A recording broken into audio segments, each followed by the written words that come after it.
Welcome back to another schedule reaction video. I will be reacting to a flight attendant's schedule. This is actually someone's schedule. One thing to note is that this is a schedule for somebody who has been flying for 2 years and 9 months, almost 3 years. So they're currently still receiving their second year pay. And their pay rate right now with my airline is currently at $41.64. I'm gonna talk about what this person asks for the schedule for February. What we do is that we're given the opportunity to request for the trips that we want the month prior. First thing that this person requested for was their days off. So they wanted their days off to be between 22nd of February all the way to 1st March, which means 1st March is part of the schedule for February. The second thing were specific layovers. So they asked that they be awarded specific layovers, certain layovers, and then they also asked that the system avoids giving them certain layovers as well. So let me use Atlanta as an example. So they essentially said, avoid making me layover in Atlanta. Then they went ahead to ask saying that, can I get a layover in Austin? The third thing that they bid for was the amount of flights they work per duty days. Assign me trips or rotations that have 1 to 2 flights per day. The fourth thing that they requested for was to avoid domestic trips. Personally, I do this too, where I automatically put avoid domestic trips. The person bid to avoid flight lead. I typically, when I was in Seattle,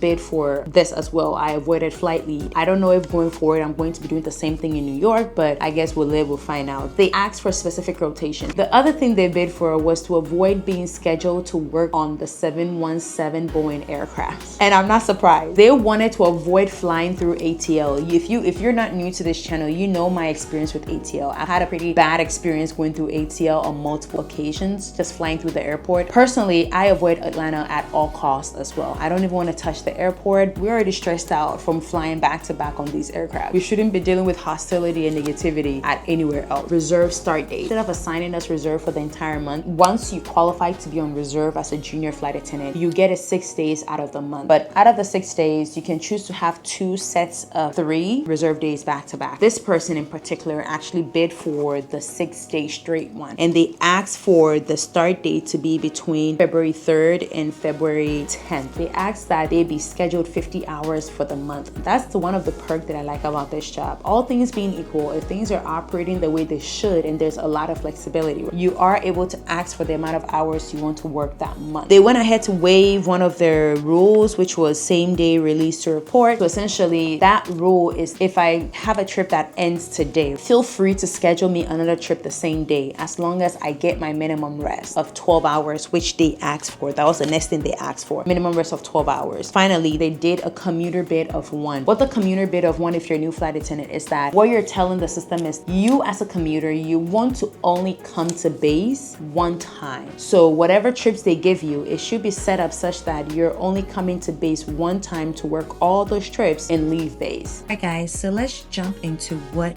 this person received. So based on what they asked for, they were not awarded. They kind of got the days off that they wanted. They wanted their days off to be the 22nd of February to the 1st of March. So per what you can see on the screen, they seem to have gotten majority of those days off except for the 22nd, which is the day when they will be returning or will be released from the trip that they had that started on the 20th. So they kind of got that bid, but they kind of did not, because the person actually wanted the 22nd off. The next thing are the specific layovers that the individual asked for. I am preview to the layovers that they actually got on the 3-day trip, the 2-day trip, and the other 3-day trips that they got. And based on that, I can say that they did receive some of the layovers that they asked for.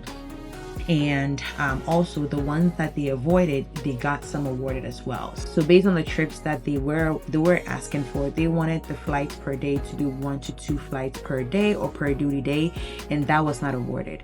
The next thing was avoiding domestic trips. They were actually avoided only domestic trips.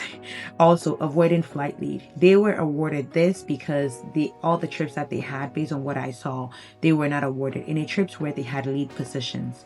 They also requested for specific rotation numbers, and they were not awarded those rotation. A lot of the times, guys, us bidding or requesting for things for our calendar is more or less like a request. give me this if I can hold it.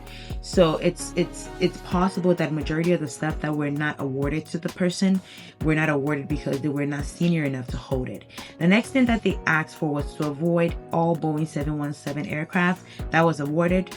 All the trips that are on this calendar did not have that aircraft. They will not be working on that aircraft. Avoiding flying through Atlanta, that was not held. They weren't awarded that because part of the trips that they had will be touching Atlanta. So they wanted their 8-8 or their reserve start dates to be from the 3rd to the 10th. They kind of got this, but based on how they asked for this, they had it in a tier form. So it was like the 3rd to the 5th is my first choice. If I can't get that, then give me, let's say the 6th to the 9th or the 6th to the 10th.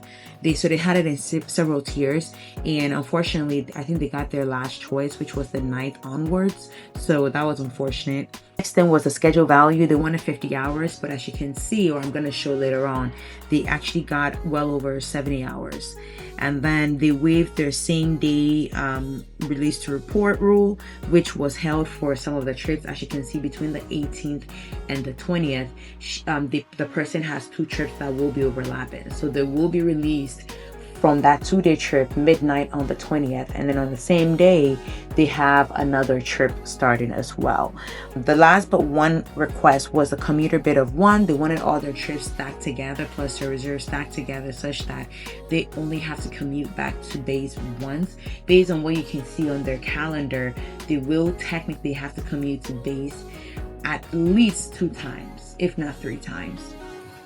And then lastly, minimum rest of 12 hours, that was upheld as well. So let's move on. So for this part, we're going to be talking about the hours and the days off that this person got. Before I jump into the nitty gritty of the trips on this calendar, let's start off with what you can see. So this is a schedule value for a second-year flight attendant, as I mentioned earlier on. And the bid period for February 2026 starts between January 31st to March 1st, which means your days off, whatever you're requesting for, will be between January 31st to March 1st. So as you can see, the first trip that they got assigned was from the 1st to the 3rd. It is a 3-day. So essentially they got 2 3-day trips, a 2-day trip, and reserve.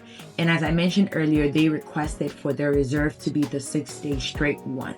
And the hourly value for these trips, so the 3-day trip, the first 3-day trip is worth 17 hours and 55 minutes.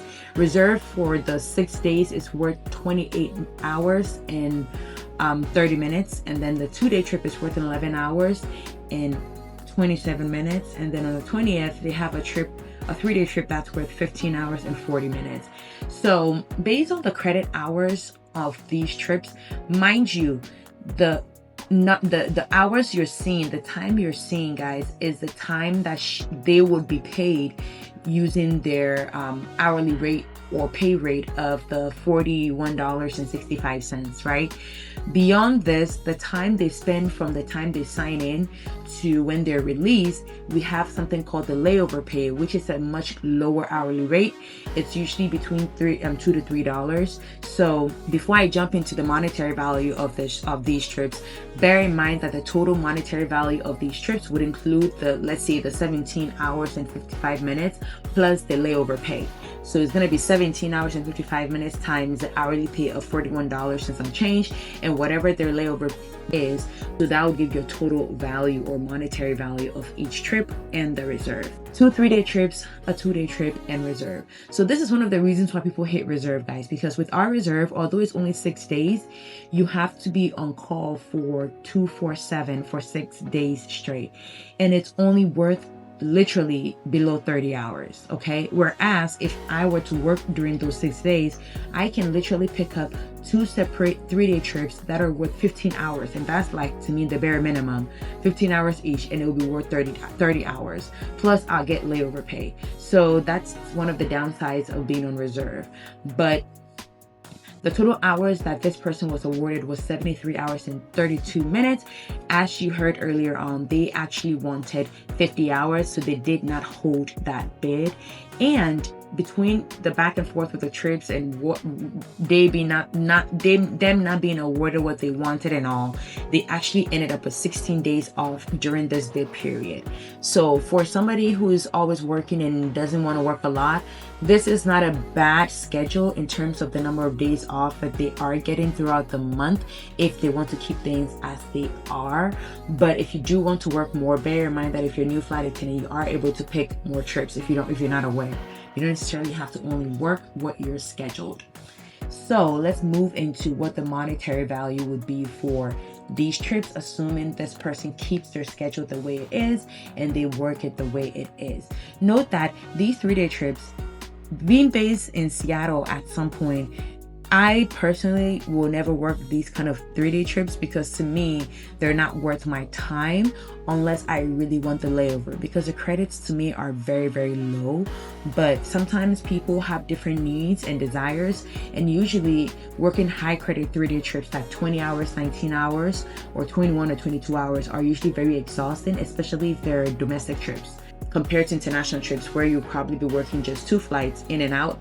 But if it's a domestic trip and it's very high credit, like 21, 22, or 20 hours, you're potentially going to be working like 6, 7, or 8 flights. So looking at the monetary value of this calendar plus the days off, what are your thoughts? Let me know in the comment section below. But let's get into it.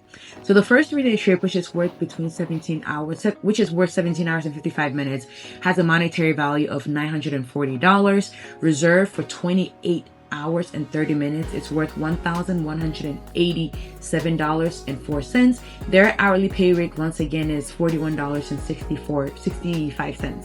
So bear in mind that with the reserve pay that's there, they can be assigned trips during these 6 days, right, that are well worth that amount that you see there.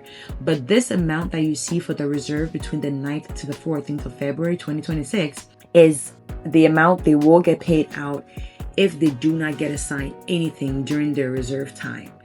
The next thing is the 2-day trip, which is 11 hours and 27 minutes, going for $608.57. And then the 3-day trip they have that is started on the 20th, which is also worth 15 hours and 40 minutes.